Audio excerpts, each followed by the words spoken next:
Et bonjour à tous, c'est Stéphane de la page Le Potager de Steph. Je suis très heureux de vous retrouver aujourd'hui et je vous propose, comme le nom de la vidéo l'indique, de vous faire découvrir l'univers de mon potager et donc de vous faire une petite visite guidée.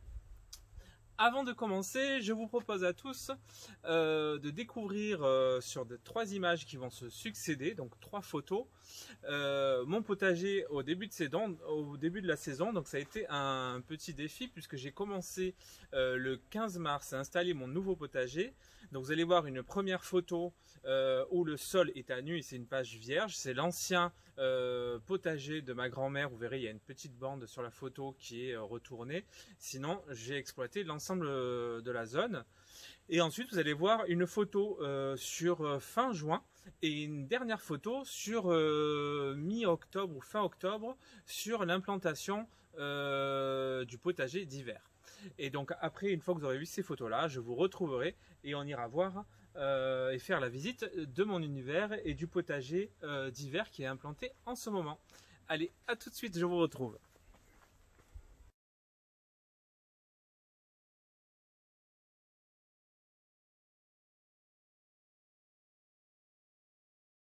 Donc voilà, je pense que vous avez pu voir un petit peu les changements en moins de 8 mois, comme quoi il est possible de tout faire dans n'importe quelle parcelle, même s'il y a de l'herbe.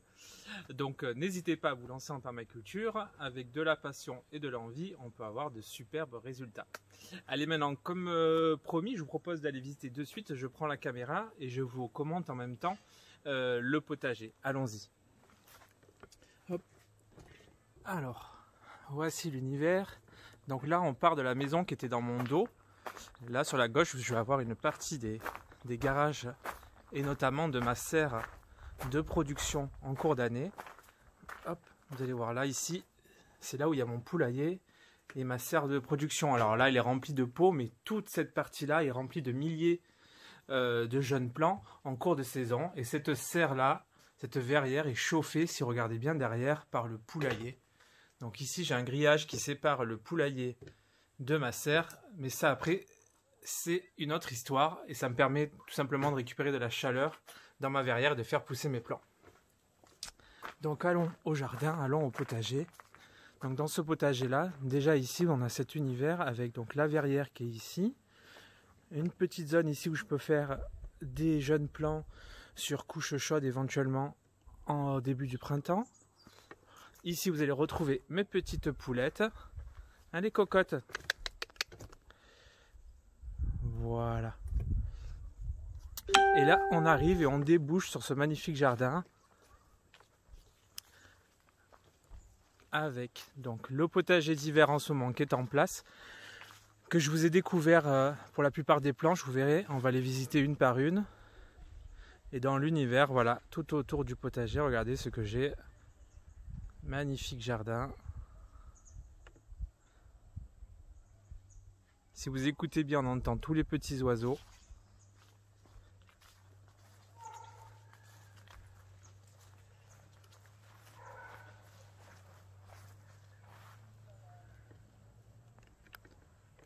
Et voilà. Donc je vous retrouve devant l'objectif. Donc là je vous ai fait visiter l'arrivée sur mon potager. Je vous propose maintenant d'aller découvrir succinctement. On va passer de planche en planche et je vais vous montrer les choses en test en ce moment, l'état de mes cultures, celles que j'ai plantées en retard, celles que j'ai plantées en avance. Tout simplement pour vous faire visiter et passer un bon moment ensemble. Allez, on y va, c'est reparti.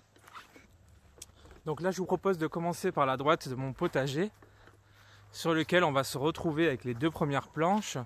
Une première planche hop, à droite, où là vous allez retrouver donc les choucals qui sont, donc pour les choucals j'en ai deux là qui sont vraiment en difficulté, qui se sont chopés les petites chenilles comme il faut, mais qui sont en train de repartir du centre. J'ai réussi avec un traitement comme j'explique pour la pyrale du chou, un traitement à base de savon noir et un petit peu d'huile de tournesol que vous pulvérisez tous les jours, tous les 5 jours pendant 3 semaines à peu près, et ça vous permet de tuer toutes les petites chenilles. Attention à ne pas mettre trop d'huile, puisque si vous mettez trop d'huile, vous allez asphyxier la plante. Donc là, c'est une petite parcelle sur laquelle j'ai mis. Au fond, tout au fond, on va avoir 2 choux fleurs, et devant, tout ça, c'est des choux cales qui sont en train de grandir. Au milieu, vous pouvez remarquer, tout au milieu ici, vous allez avoir de la betterave qui pousse en association. Voilà, puisque j'essaye cette année, vu que j'ai des hivers doux, moi, vu que je suis en PACA, donc à côté d'Aix-en-Provence, je me suis dit cette année, pourquoi pas tenter une deuxième récolte de betteraves. Et donc après ma première production que j'avais plantée au printemps, j'ai décidé sur fin août de replanter des betteraves ici, mais également, vous verrez également sur la planche qui est là, on va aller la voir tout à l'heure.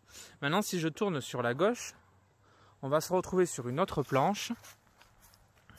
Donc cette planche là, c'est une planche donc toujours en association de culture.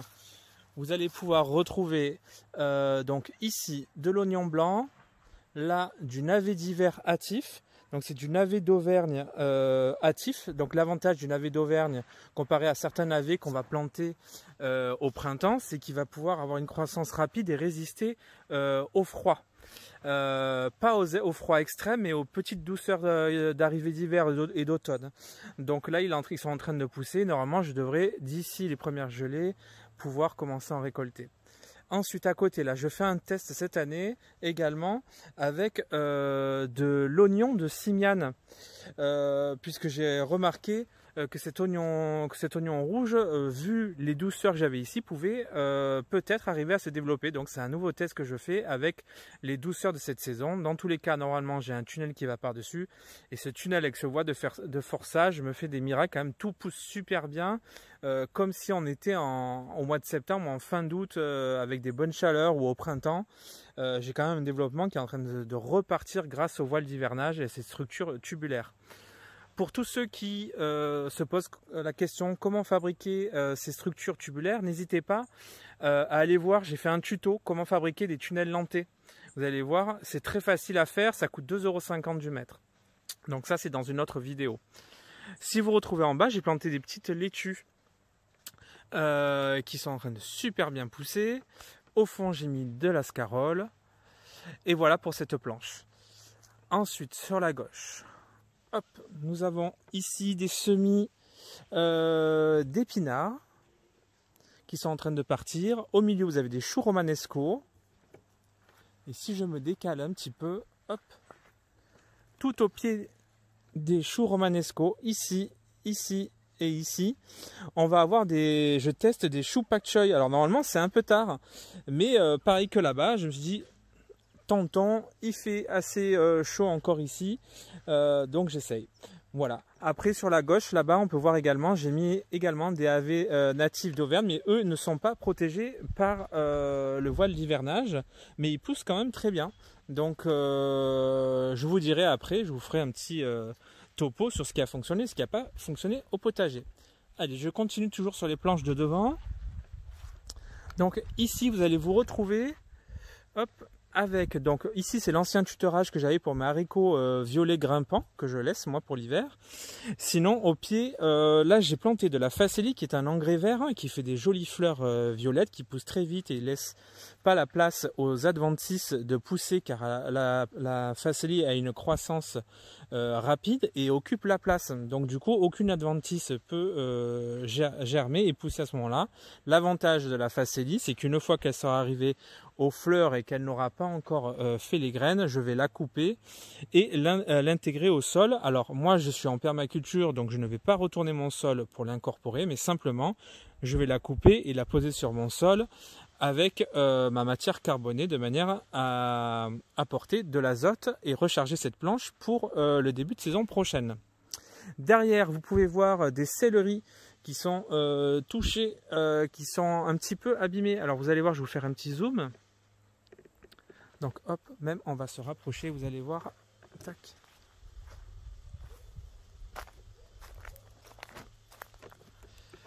Voilà.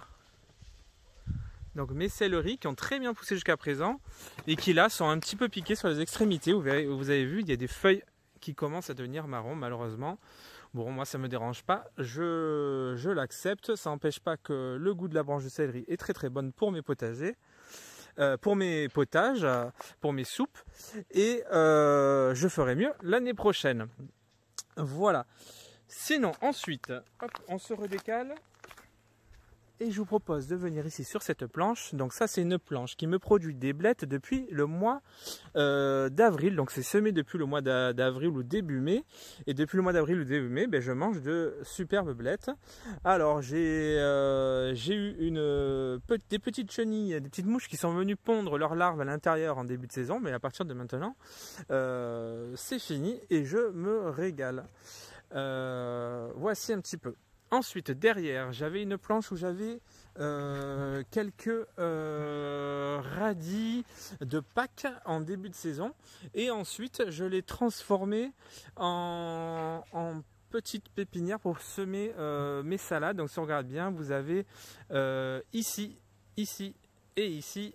Et ici, un peu partout, des jeunes plants de salade rouge grenobloise que je vais mettre ensuite sous mes tunnels pour qu'elles puissent grandir sur le début de l'hiver.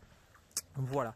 Derrière, vous allez pouvoir constater, alors là c'est la fin de saison, c'était, je vais vous montrer, hop, voilà, ici c'était un de mes carrés d'herbes aromatiques où vous aviez donc ici de la menthe verte, ici de la menthe poivrée, devant on avait du basilic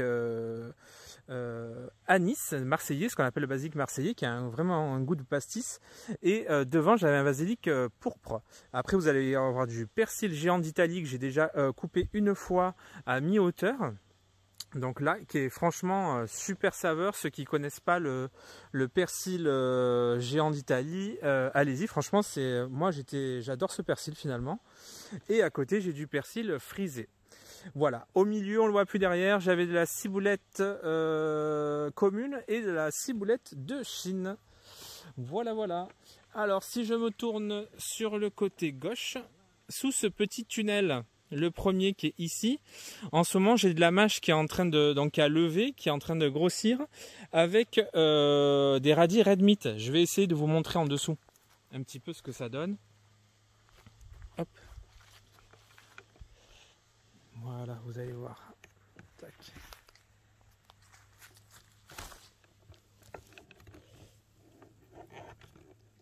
Et voici.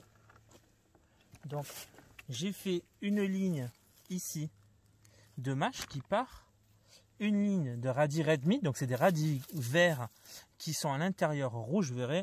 Apparemment ça a l'air très bon, j'en ai encore jamais goûté, c'est la première année que je l'ai produit dans mon potager. Et ensuite pareil là, une autre rangée de mâches. Alors moi c'est de la mâche gala ici, et un peu plus loin vous verrez j'ai de la mâche de Cambrai qui sont bien résistantes au froid. Et pareil, encore une rangée ici de radis red meat. Donc j'intercale. Et au milieu, là, j'ai quelques oignons qui me restaient, que j'ai plantés entre les raies de manière à mélanger les cultures. Devant, il me reste toujours depuis le début du printemps de la ciboulette, puisque j'utilise tous les aromatiques en bout de rangée, ainsi que les œillets d'Inde. Normalement, j'en ai tous les pieds de tomates, tous les 2 pieds de tomates, et j'en ai partout dans mon potager. Je produis mes propres œillets d'Inde, et ça me permet de lutter très efficacement contre les moucherons, puisque les moucherons, j'en ai eu 0 sur tous mes plants de tomates encore cette saison. Donc c'est quelque chose qui fonctionne très très bien. Donc voilà un petit peu, ça c'était pour cette planche là. Je vais me redresser et vous montrer la suite. Hop.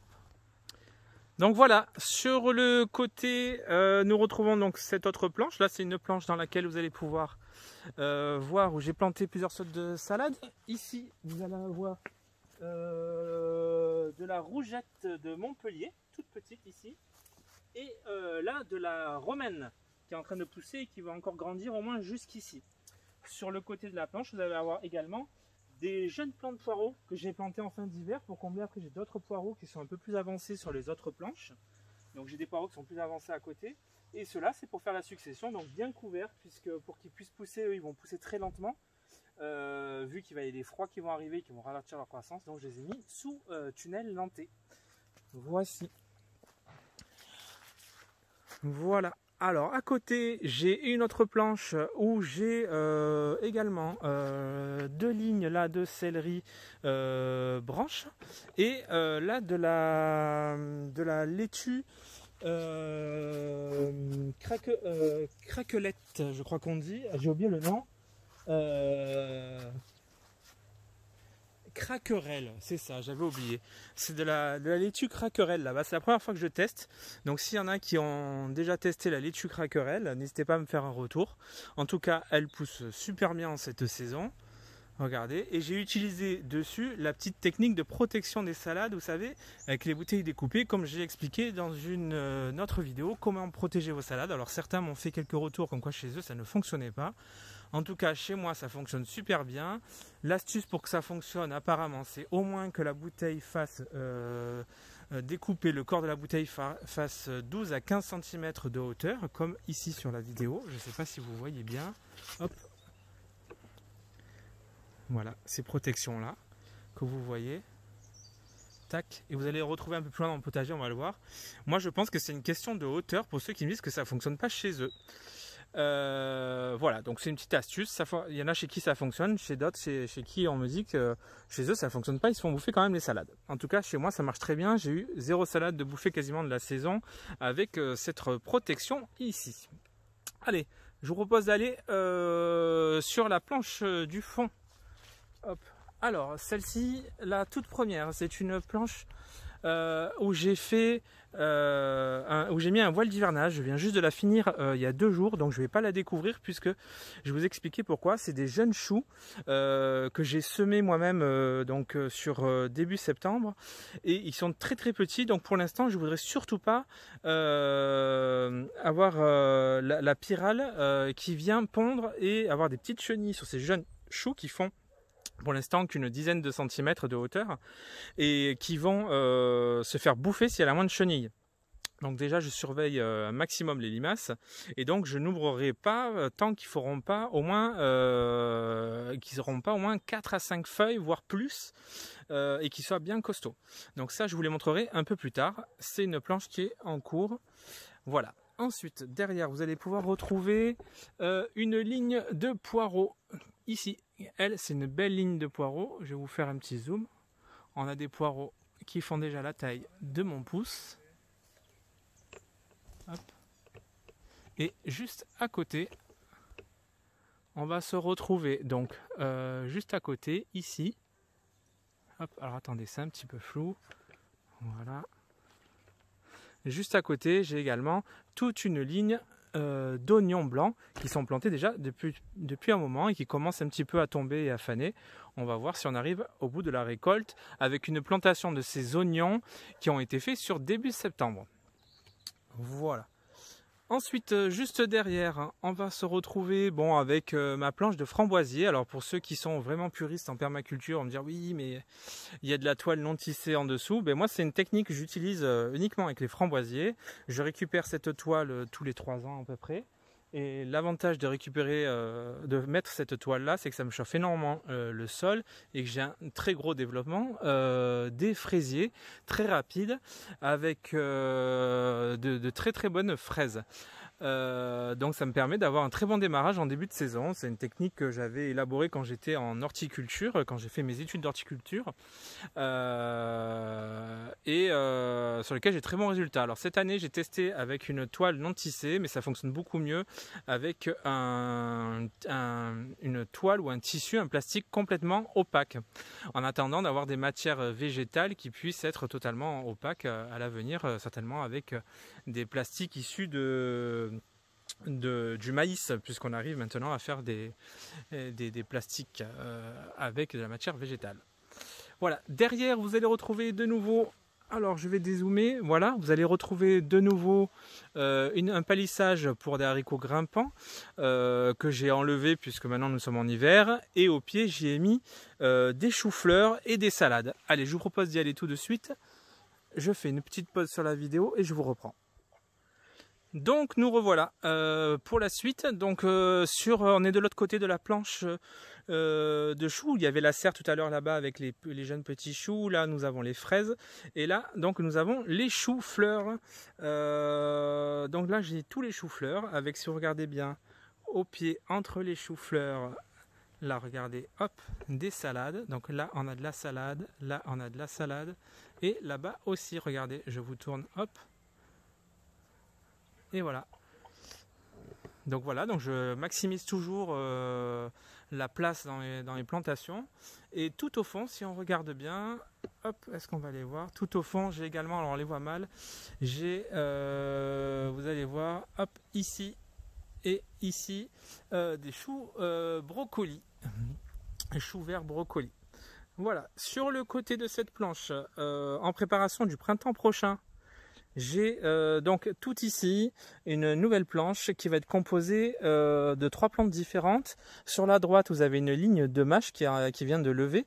Juste à côté de cette ligne de mâche qui a été plantée au pied d'une ligne de pois lisses, de manière à avoir des petits pois en début de saison. L'avantage de semer sur le mois d'octobre les petits pois, ça va nous faire gagner 2 mois d'avance sur la récolte au printemps.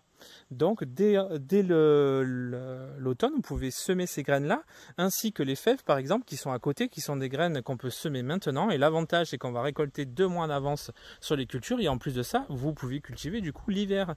Ça occupe vos planches, premièrement. En plus, ça commence à enrichir votre sol en azote, puisque toutes ces plantes à graines vont enrichir le sol en azote. C'est les seules plantes, les légumineuses, qui ont la faculté de capturer l'azote dans l'air et de le rendre disponible, biodisponible ensuite dans le sol grâce aux nodosités qu'ils ont sur leurs racines. D'autres plantes qui, elles, n'ont pas la capacité en tout cas de mettre des nodosités sur leurs racines, capturent l'azote dans leur système végétatif, et c'est pour ça, comme avec les engrais verts, qu'on va couper les plantes et les laisser sur le sol après avoir récolté bien sûr nous les fruits comme les pois ou les fèves, et après on coupe la plante en petits bouts et on va les laisser sur tout le sol se dégrader, ce qui va nous apporter de l'azote pour les prochaines cultures. À côté, donc comme je vous disais, j'ai également mis 2 rangs de fèves, hop, ici et ici. Ces 2 rangs de fèves sont plantés à peu près à 20 à 30 cm d'écartement maximum, voire même 25 à des endroits. Ouais, entre 20 et 30 cm, ce qui leur permet de s'auto-tutorer quand il y a le vent qui vient du côté droit et quand il y a le vent qui vient du côté gauche. L'une va tutorer l'autre et ça évite normalement que la plante se casse, en tout cas dans des zones où vous n'allez pas avoir des vents énormes. Moi en tout cas j'ai un petit peu de vent puisque je suis à côté d'Aix-en-Provence et donc j'ai du Mistral, mais à cet endroit là elles vont s'auto-tutorer, ça devrait aller. Juste derrière j'ai quand même un brise-vent sur tout le pourtour, hop, du potager, vous pouvez voir qui fait tout le tour. Et ensuite si on revient par là, j'ai une haie ici et également derrière un petit bâtiment et une haie, donc ça me réduit quand même le vent qui vient. Malgré tout j'ai quand même du vent, donc je les plante par rang de 2, c'est une recette des anciens et ça permet vraiment d'aider les cultures. Voilà, tout à l'heure je vous ai parlé également de l'astuce de la bouteille. Vous verrez ici également j'ai d'autres salades à côté des fèves qui poussent.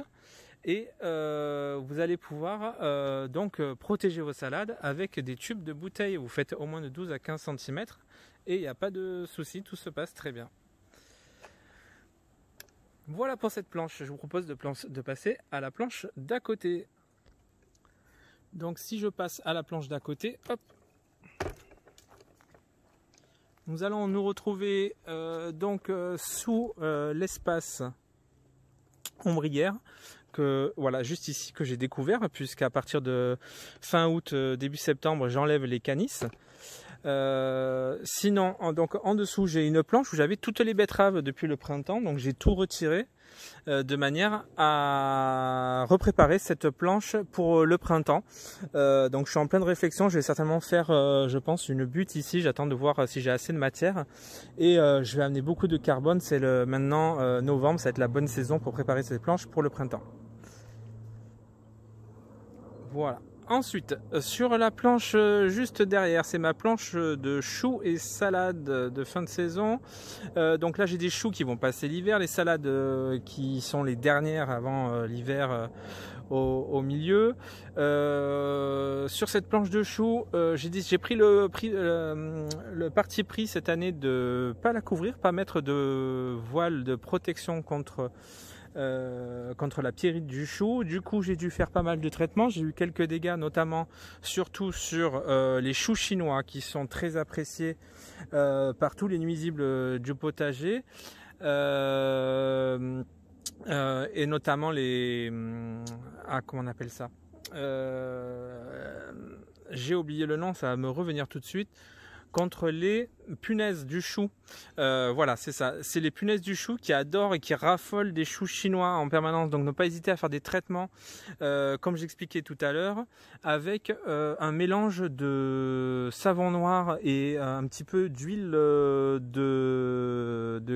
cuisine, de l'huile de tournesol, et de traiter tout ça au pulvérisateur au bout de plusieurs passages à peu près tous les 4 à 5 jours, tous les 5 jours plutôt, pendant 3 semaines. Ça va vous éliminer toutes les chenilles ou les bébés chenilles, ainsi que faire fuir ces punaises. Vous pouvez également mettre du purin de tomate, si vous voulez, dans une autre vidéo que j'ai faite et que vous pouvez retrouver donc sur ma page Le Potager de Steph, sur la chaîne Le Potager de Steph. Vous avez également comment fabriquer du purin de tomate. Le principe du purin de tomate, c'est qu'on va l'appliquer en pluie avec un arrosoir sur chacun des choux, et ça va donner une odeur forte sur le chou, mais qui n'attire absolument pas la pyrale du chou. Donc on détourne l'attention de la pyrale. Par contre, ces petits papillons blancs vont revenir dès qu'une pluie sera passée dessus, puisque le purin de tomate aura été en partie lessivé. Voilà un petit peu une des possibilités également, qui est donc le purin de tomate. Sinon, vous faites ce petit traitement avec du savon noir et un petit peu d'huile de tournesol. Donc voilà, sur les choux, moi ce que j'ai en place, donc comme je vous ai dit, j'ai du chou chinois, je vais avoir du chou-fleur. D'ailleurs, il y a des petits bourgeons de chou-fleur qui sont les petits choux qui sont au milieu en train de se faire. Je vais avoir du chou cabu, et tout au fond, je vais avoir du chou de Bruxelles, qui eux vont passer l'hiver sans aucun problème. Et donc j'ai décidé cette année de ne pas les protéger.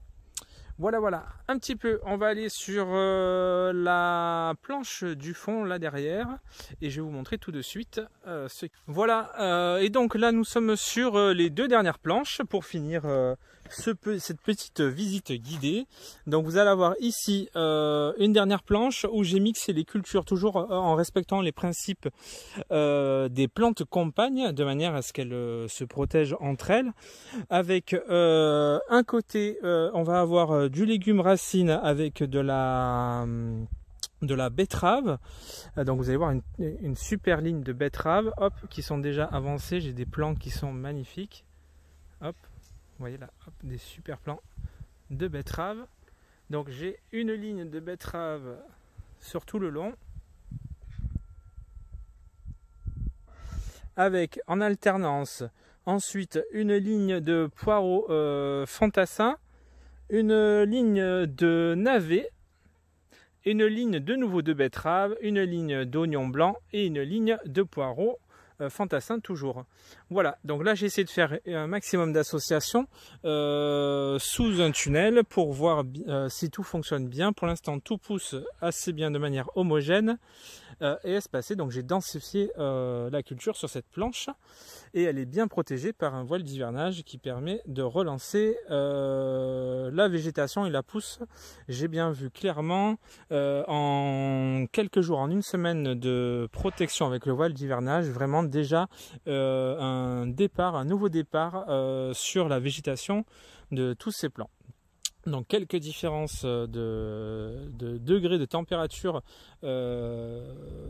permettent d'avoir donc une pousse, un départ, un nouveau départ de la pousse de la végétation de nos plantes potagères. Et surtout, c'est l'écart entre le jour et la nuit qui est beaucoup moins important du coup et qui est plus atténué grâce au voile d'hivernage et qui permet à la plante de moins subir un stress de l'arrivée de l'hiver. Voilà, sur la dernière planche de ce côté-là, on va avoir tout au fond donc des artichauts qui sont là depuis maintenant 4 ans, avec lesquels je me régale. Ils sont en train de repartir. Et au pied, à ce niveau-là, si je zoome, vous allez voir, hop, ici un rejet que je viens de replanter, ici aussi et là-bas derrière. Donc c'est des petits œilletons qui repartaient au pied. Donc de mes artichauts ici, ici et ici que j'ai arraché et que j'ai planté là en coupant le haut des feuilles. Donc là apparemment la végétation repart, donc ils ont l'air d'être plutôt pas mal repartis. Juste devant, j'ai planté également des choux frisés. Des choux frisés, mais c'est des choux à feuilles frisées. Donc on récolte les feuilles, c'est un peu comme le chou cal au niveau de la forme de la feuille, sauf que c'est du chou frisé traditionnel. Voilà, à côté j'avais mon petit tipi pour ceux qui aiment les formes sympas sur lequel j'avais mis et fait grimper des concombres. Voilà, et j'ai mis des concombres au pied de ces concombres qui étaient à chaque angle du tipi, ici, ici et ici. J'avais mis également des herbes aromatiques et là une bourrache de manière à attirer les insectes pollinisateurs. Sur le brise-vent qui est tout autour de mon potager que j'ai installé cette année, de manière à couper les vents en bas, de manière à ne pas casser les plantes qui étaient en terre, j'ai également mis cette année des mini concombres du Mexique, qui est un goût très sympa, très sympathique. Je vous conseille tous de tester. C'est une plante plutôt rigolote qui fait des mini concombres en fait. Donc très sympa, un goût entre le concombre et qu'est-ce que je peux vous dire, et un peu la texture de la pastèque. On peut les manger crus comme ça en apéritif, ça change, ça fait des concombres qui font la taille de l'ongle de votre pouce. Ou sinon dans les autres pays, il y en a plein qui les font comme des cornichons au vinaigre, tout simplement, en saumure. Voilà, un petit peu. Après, sinon, au pied de ce brise-vent, j'ai quelques arbustes fruitiers. Donc là, on va avoir des groseilliers qui ont été tout juste plantés cette saison. Et là-bas, je vais avoir du framboisier. Donc voilà, ils sont en train de repartir. J'ai plein de pieds qui sont en train de repartir là-bas. J'ai mangé encore des framboises la semaine dernière sur les derniers pieds qui sont là-bas. Je ne sais pas si on peut les voir d'ici. Voilà, qui sont en train de faire plein de rejetons, vous voyez. Donc voilà. Donc voilà, c'était le petit tour de mon potager. Je vous ai fait un petit peu visiter et guider sur ce que j'ai mis en place. Voilà, ça a pris pas mal de temps. Vous avez pu avoir quelques astuces éventuellement, mais c'était là plus une petite balade tranquille entre nous et conviviale. Rien de technique vraiment sur cette vidéo, mais ça vous permet de découvrir mon univers. J'ai également une planche tout au fond de mon potager dans lequel je fais des cultures de curcubitacées et donc j'ai des melons, de la courge. Je vais avoir également quelques tomates là-bas. Et cette année, je vais recréer 2 planches pour pouvoir mettre de la topinambour là-bas, vu que je sais que ça se marcotte pas mal et ça se multiplie assez facilement. Donc je vais faire une planche dédiée au fond de mon jardin pour ces cultures là. Voilà, donc je vous montrerai certainement dans une prochaine vidéo les 2 planches qui sont au fond de mon jardin. Et je vous donne donc rendez-vous pour ceux qui le souhaitent tout simplement sur ma page Facebook qui s'appelle Le Potager de Steph. Vous pouvez également vous abonner pour voir les prochaines vidéos YouTube sur ma chaîne, tout simplement en cliquant en haut à droite de cette vidéo. Vous verrez à la fin de la vidéo, vous aurez une carotte qui va apparaître. Il suffit de cliquer dessus pour vous abonner et vous serez informé des prochaines vidéos. Voilà, merci à tous, J'espère que vous avez passé une bonne visite. À très bientôt au potager de Steph et pour vous faire partager mon expérience et mon quotidien en permaculture. Moi je suis dans le sud de la France, donc tous les conseils que je donne sont essentiellement pour adapter à mon climat, donc adaptez-le en fonction de votre région bien entendu. Voilà, merci à tous, ciao, bye bye.